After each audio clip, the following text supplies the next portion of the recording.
Hello there. Right. Next motorcycle. And it's this continent crushing behemoth. The BMW R1250 RT.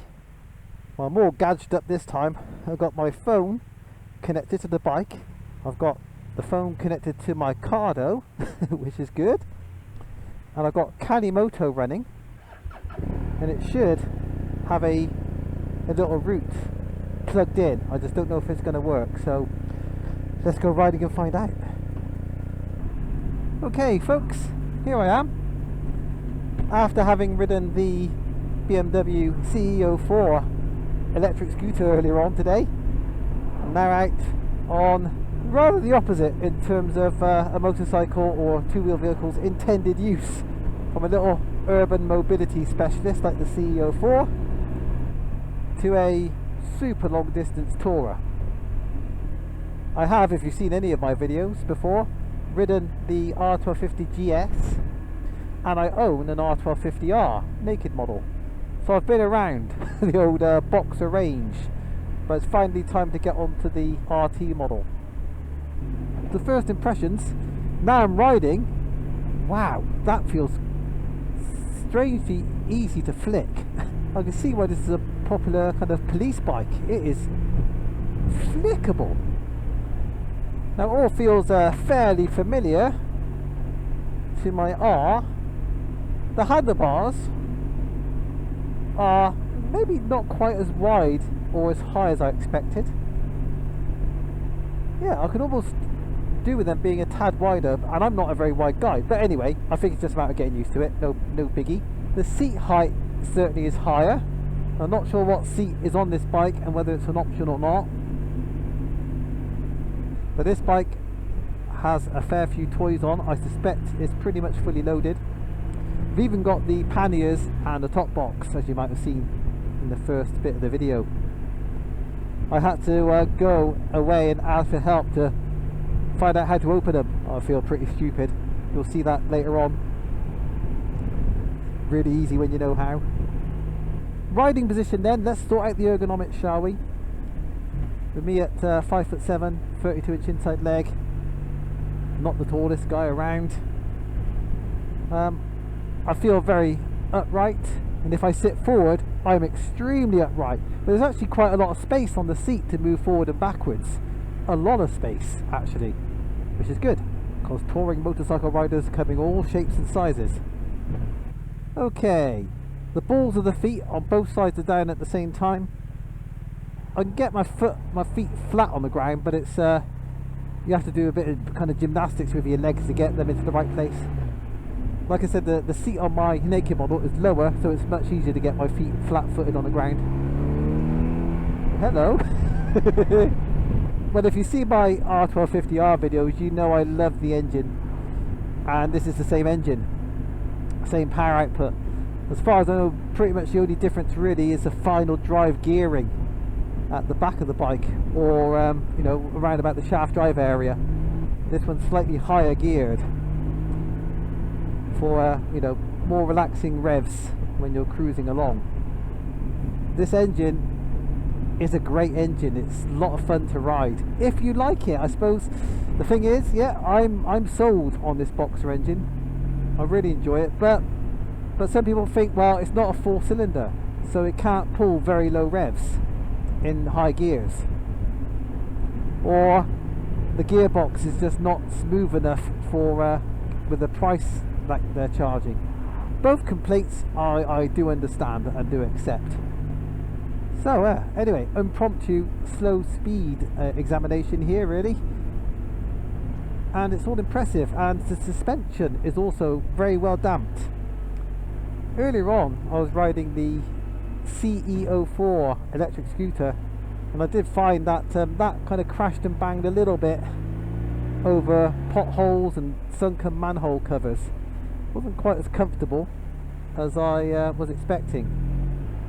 This, in comparison, is dealt with the potholes I found so far, or the dips in the road, very nicely. Great sense of quality there. Right, shall we accelerate?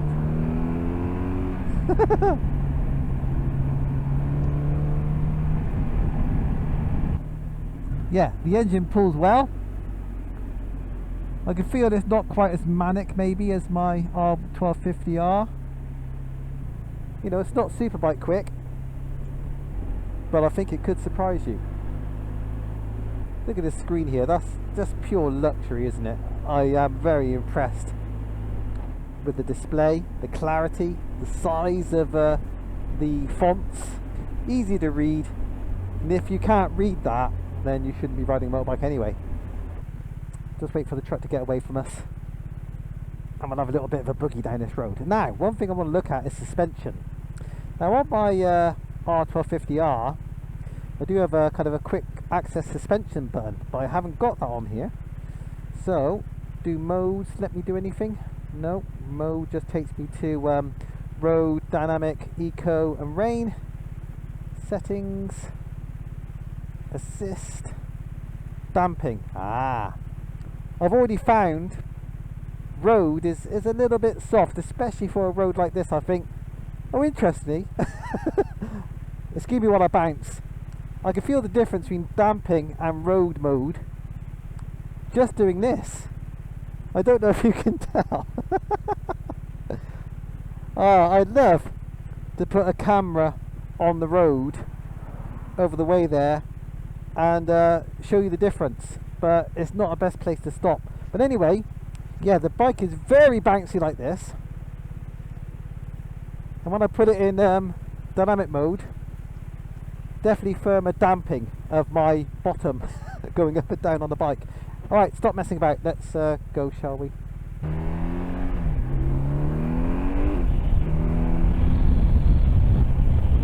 Yeah, a road like this is maybe not the RT's natural habitat, but oh yeah, with the dynamic suspension it does feel very responsive and pretty firm now. I've already realised, I think, that unless I was kind of on the autobahn maybe, or nice stretch of road that's pretty smooth, I think I'd be in dynamic suspension all the time. It makes it feel a bit sporty but not overly firm. Mind you, I haven't gone over much rough road yet, so I might change my mind in a minute. The downside is that, like my R1250R, there is no granular control. You can't kind of change the settings like from a range. It's either road mode or dynamic mode. There's nothing in between, and there's no fine-tuning available, which I find is a shame. Hopefully in the next generation they'll spec up the electronics. We do have up and down Quickshifter.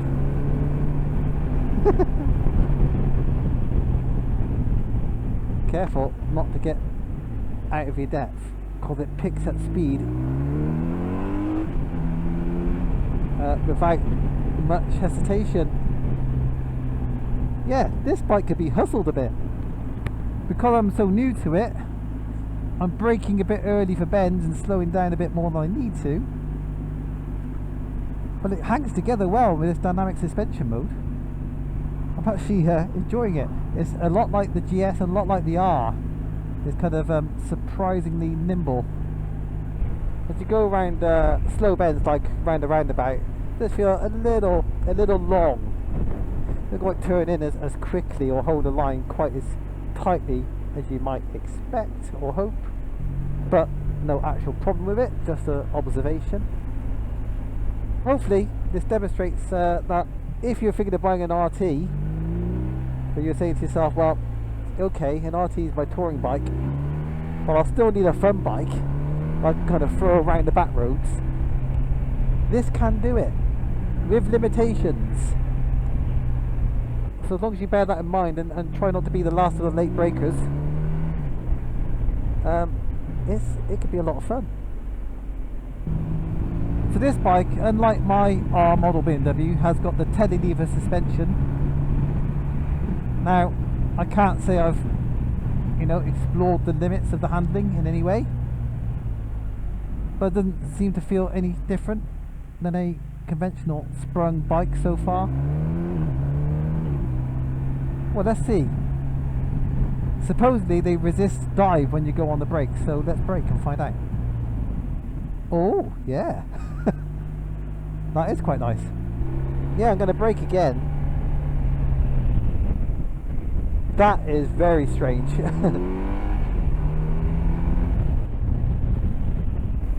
It dips a little bit, but nothing like most motorbikes.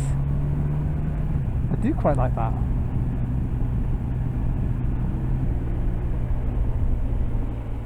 Let's get the screen all the way up, shall we? Let's look through the screen. Yeah, with the screen up, there was a bit of a wind being whipped around me, but there's no direct buffeting or turbulence to speak of. That is very nice. I put it back in road suspension mode. Wow. I'm exaggerating maybe slightly, but on a road like this, it feels like the damping's basically been switched off. It's very, Jesus, it's very bouncy. If it smooths out like this, then it's okay, but you get into undulations and little ramps in the road, you're just boinging up and down on the bike. It's no good. But now I'm going to spend a bit of time on the dual carriageway.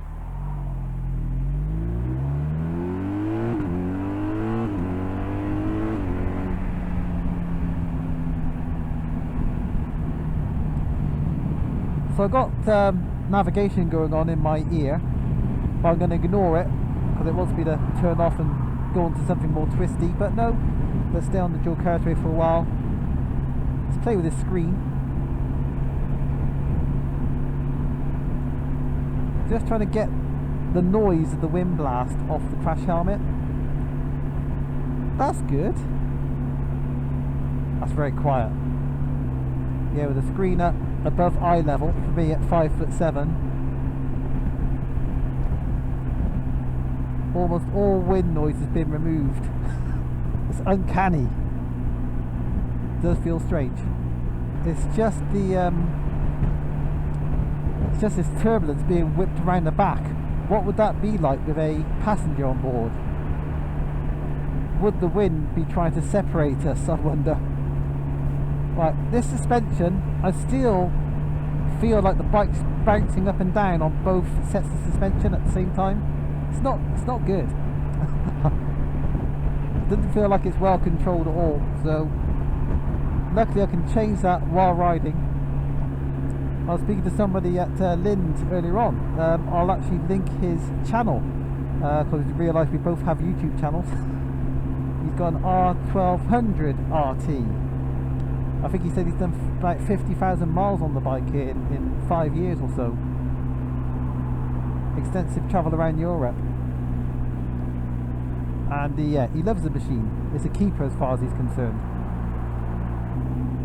Yeah, he thinks nothing of doing 500 or 600 miles a day.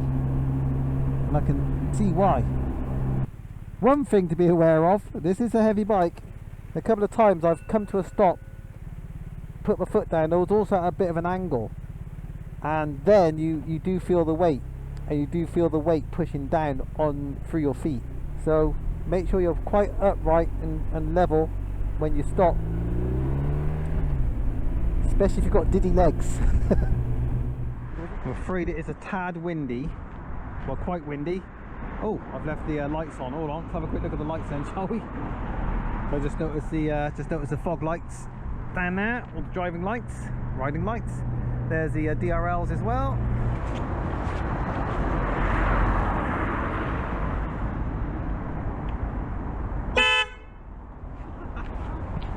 Amazing horn action.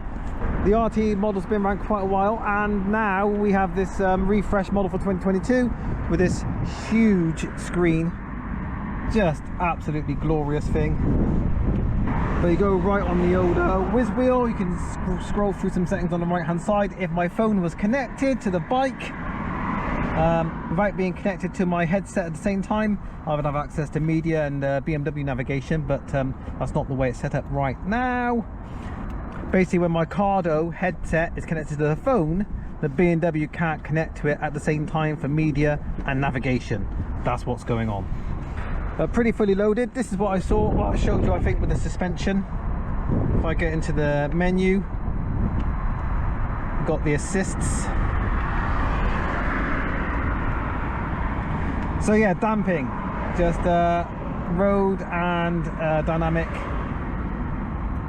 And I'd like finer control, I think, at this point. So yeah, what's load all about? Minimum, I think that's about preload and automatic. Rather have an automatic, I think.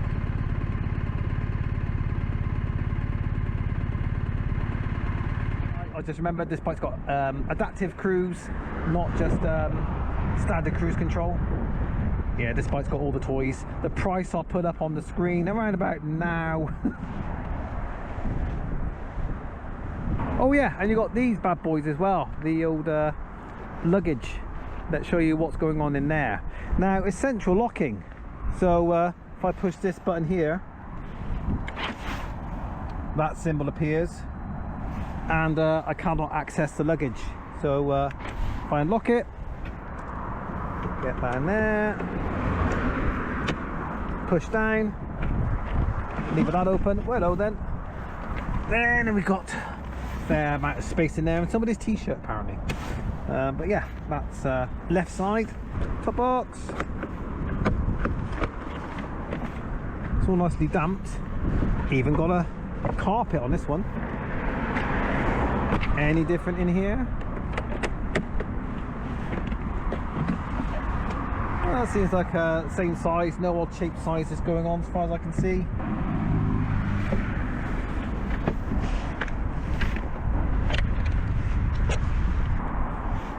So that was a nice little wander around the 2022 R1250 RT. Now time to get back on, enjoy a bit more of this sunshine, get some fuel in it because it's running low, and head back to base. Now, one thing I would have to get used to if I was to own one of these is the fairing here. When I put my feet down, they kind of get in the way of my shins somewhat with my boots on. Bit awkward, so you have to bring your feet down a little bit straighter than you otherwise might. Yep, very comfortable ride. And when the screen's up, when you're looking through it to kind of get the wind off you, pretty peaceful as well. A little susceptible to side winds, I think, this bike though. Probably down to just the sheer acreage of plastic on this bike. So if the winds are very strong and coming across you, that's something to brace for.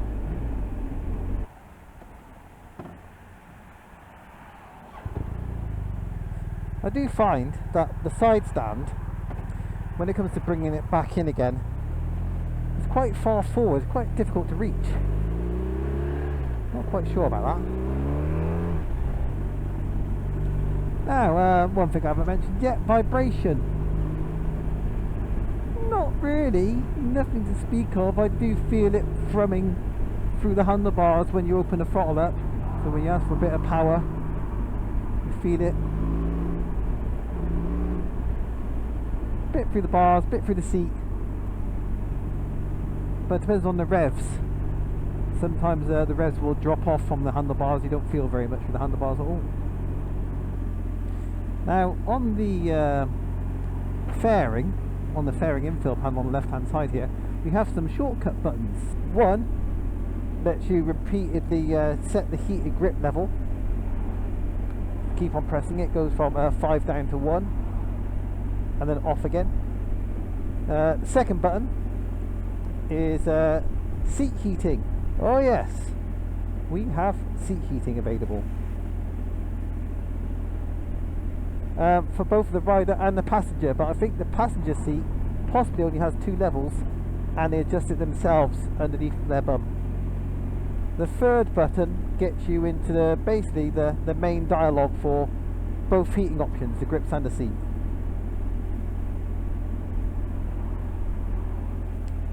And the fourth button, I can't recall. I don't know if it's programmed. Nothing much is happening.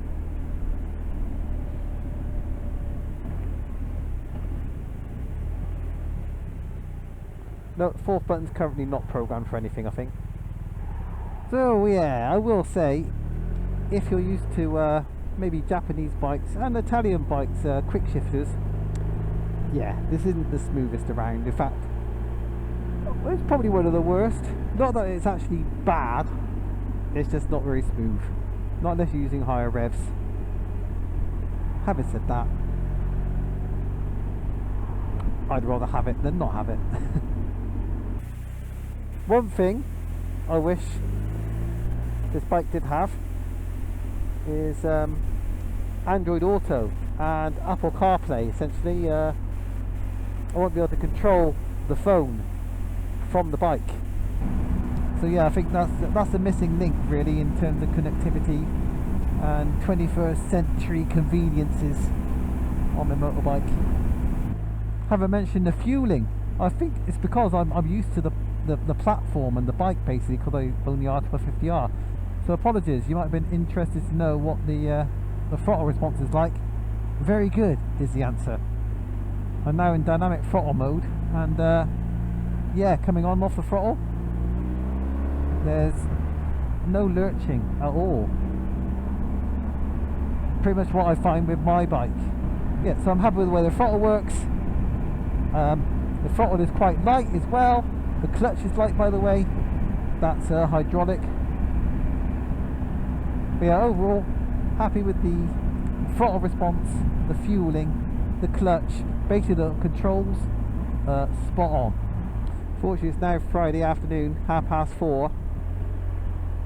As you know, if you have to commute on a Friday, driving standards seem to be about 50% lower than they are during the rest of the week, apart from maybe Monday morning. So gotta have your head on the swivel if someone does something stupid. Hopefully it's not me. Better get this bike back to Lim Motorrad and get ready to head on home. Thanks once again to Lind and specifically Tom for letting me take this bike out this afternoon, and also let me out on the CEO4 electric scooter earlier on.